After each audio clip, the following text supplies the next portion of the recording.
जय भोलेनाथ। हर हर महादेव। भगवान भोलेनाथ की कृपा आप सभी पर बनी रहे। भगवान भोलेनाथ की महिमा अनंत है। जो भक्त श्रद्धा से उनकी कथा सुनते हैं उनके जीवन में सुख समृद्धि आती है। सोमवार व्रत कथा को सुनने से मनोवांछित फल की प्राप्ति होती है और भोलेनाथ जी की कृपा प्राप्त होती है।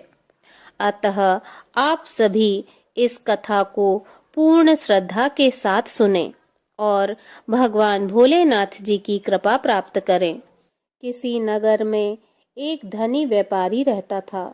दूर दूर तक उसका व्यापार फैला हुआ था। नगर के सभी लोग उस व्यापारी का सम्मान करते थे। इतना सब कुछ संपन्न होने के बाद भी वह व्यापारी बहुत दुखी था, क्योंकि उसका कोई पुत्र नहीं था, जिस कारण अपने मृत्यु के पश्चात व्यापार के उत्तराधिकारी की चिंता उसे हमेशा सताती रहती थी।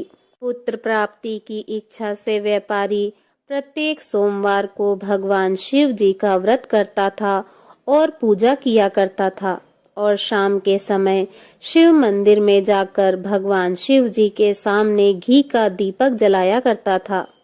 उसकी भक्ति देखकर माँ पार्वती प्रसन्न हो गईं और भगवान शिव जी से उस व्यापारी की मनोकामना पूर्ण करने का निवेदन करने लगी। भगवान शिव जी बोले, इस संसार में सबको उसके कर्म के अनुसार फल की प्राप्ति होती है। जो प्राणी जैसा कर्म करते हैं उन्हें वैसा ही फल प्राप्त होता है। भगवान शिव जी के द्वारा समझाने पर भी माता पार्वती नहीं मानी और उस व्यापारी की मनोकामना पूर्ति हेतु वे भगवान शिव जी से बारंबार अनुरोध करती रहीं।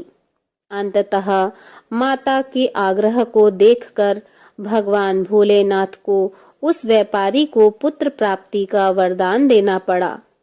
वरदान देने के पश्चात भगवान भोलेनाथ माता पार्वती से बोले, आपके आग्रह पर मैंने पुत्र प्राप्ति का वरदान तो दे दिया, परंतु इसका यह पुत्र 16 वर्ष से अधिक समय तक जीवित नहीं रहेगा।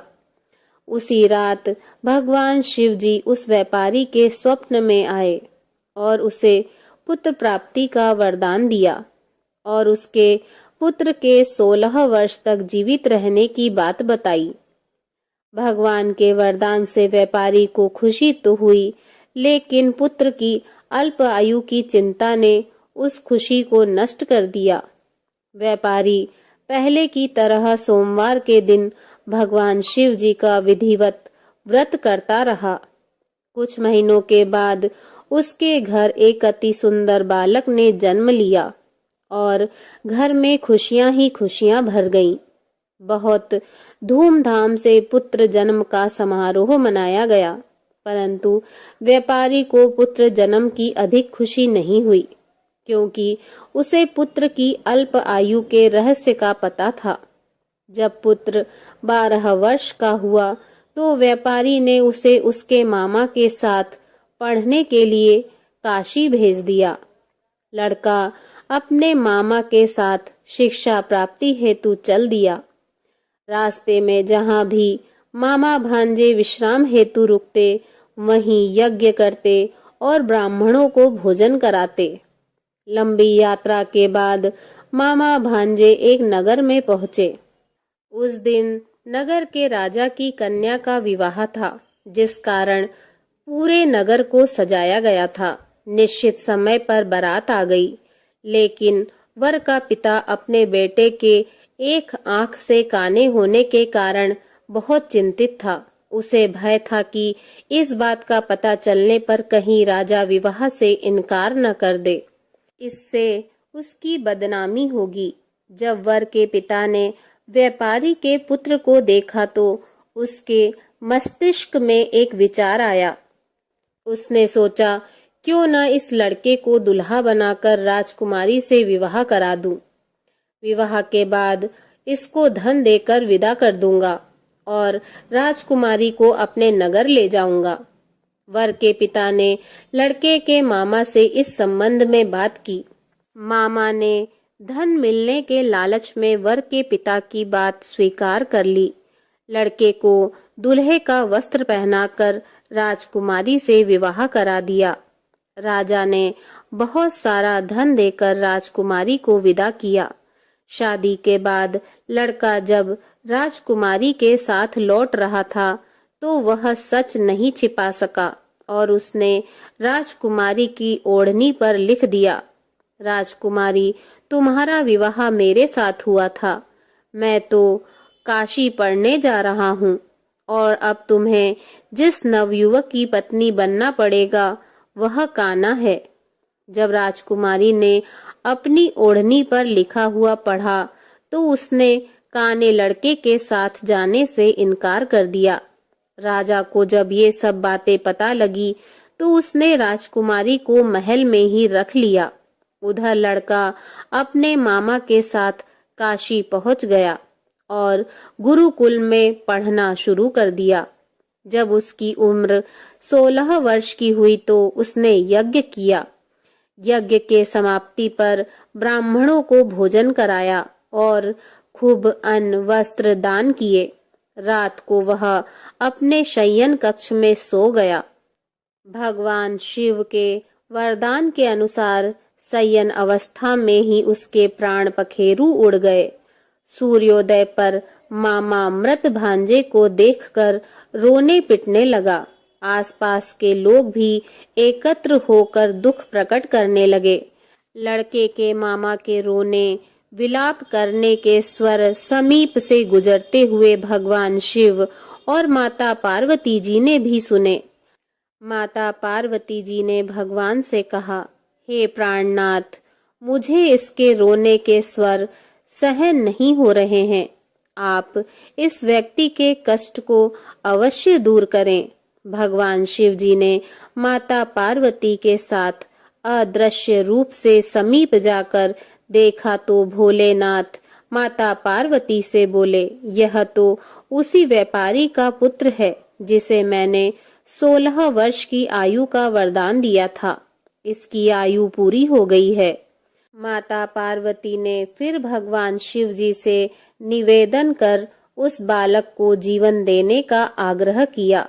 माता पार्वती के आग्रह पर भगवान शिव जी ने उस लड़के को जीवित होने का वरदान दिया और कुछ ही पल में वह जीवित होकर उठ बैठा। शिक्षा समाप्त करके लड़का मामा के साथ अपने नगर की ओर चल दिया। दोनों चलते हुए उसी नगर में पहुंचे जहां उसका विवाह हुआ था। उस नगर में भी यज्ञ का आयोजन किया। समीप से गुजरते हुए नगर के राजा ने यज्ञ का आयोजन देखा और उसने तुरंत ही लड़के और उसके मामा को पहचान लिया। यज्ञ के समाप्त होने पर राजा मामा और लड़के को महल में ले आया और कुछ दिन उन्हें महल में रखकर बहुत सा धन वस्त्र आदि देकर राजकुमारी के साथ विदा कर दिया। इधर भूखे प्यासे रहकर व्यापारी और उसकी पत्नी बेटे की प्रतीक्षा कर रहे थे। उन्होंने प्रतिज्ञा कर रखी थी कि यदि उन्हें अपने बेटे की मृत्यु का समाचार मिला तो दोनों अपने प्राण त्याग देंगे। परंतु जैसे ही उसने बेटे के जीवित वापस लौटने का समाचार सुना तो वह बहुत प्रसन्न हुआ। वह अपनी पत्नी और मित्रों के साथ नगर के द्वार पर पहुंचा। अपने बेटे के विवाह का समाचार सुनकर पुत्र वधू राजकुमारी को देखकर उसकी खुशी का ठिकाना न रहा। उसी रात भगवान शिव जी ने व्यापारी के स्वप्न में आकर कहा, हे श्रेष्ठी, मैंने तेरे सोमवार के व्रत करने और व्रत कथा सुनने से प्रसन्न होकर तेरे पुत्र को लंबी आयु प्रदान की है। पुत्र की लंबी आयु जानकर व्यापारी बहुत प्रसन्न हुआ। शिव भक्त होने तथा सोमवार व्रत करने से व्यापारी की सभी मनोकामनाएं पूर्ण हुई। इसी प्रकार जो भक्त सोमवार का विधिवत व्रत करते हैं और व्रत कथा सुनते हैं, उनकी सभी इच्छाएं पूरी होती हैं। प्रेम से बोलिए जय भोलेनाथ। ओम नमः पार्वती पते हर हर महादेव।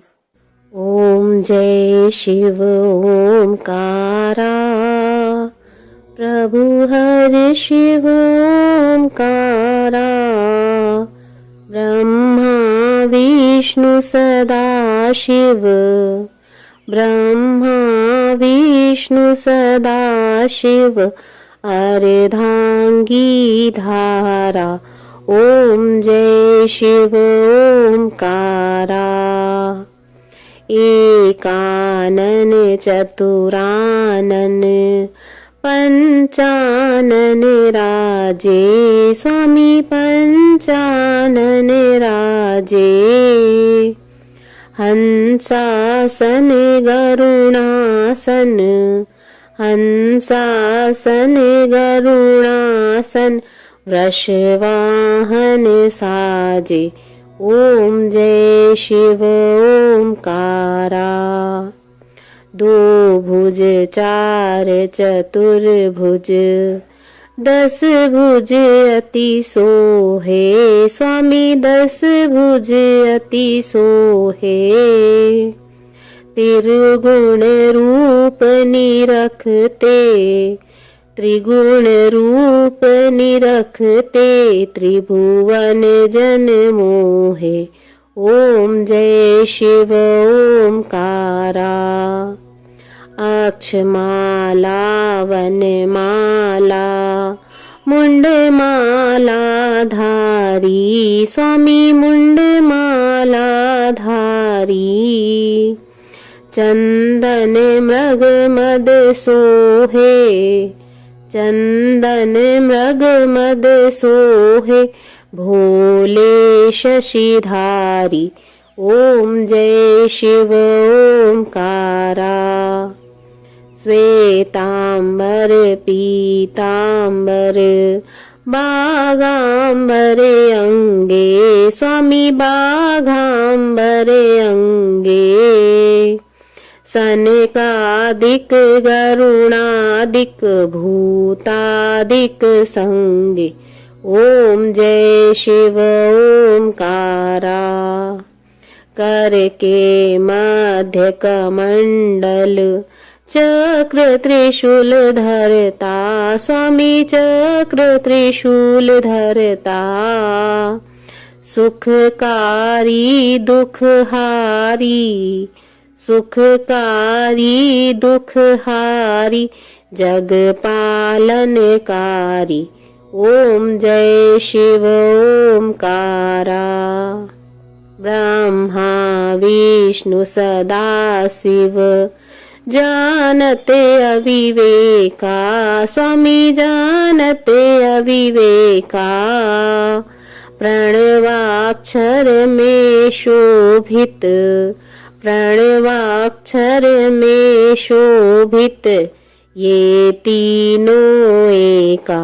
ओम जय शिव ओमकारा, त्रिगुण स्वामी जी की आरती जो कोई नर गाए, स्वामी प्रेम सहित गाए, कहत शिवानंद स्वामी, कहत शिवानंद स्वामी, सुख संपत्ति पाए।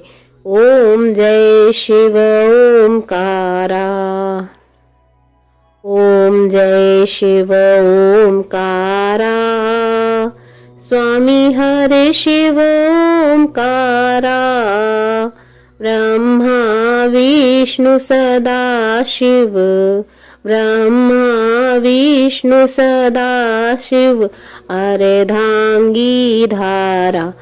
प्रभु जय शिव ओमकारा। बोलिए भगवान भोलेनाथ की जय। ओम नमः पार्वती पते हर हर महादेव शिव शंभु।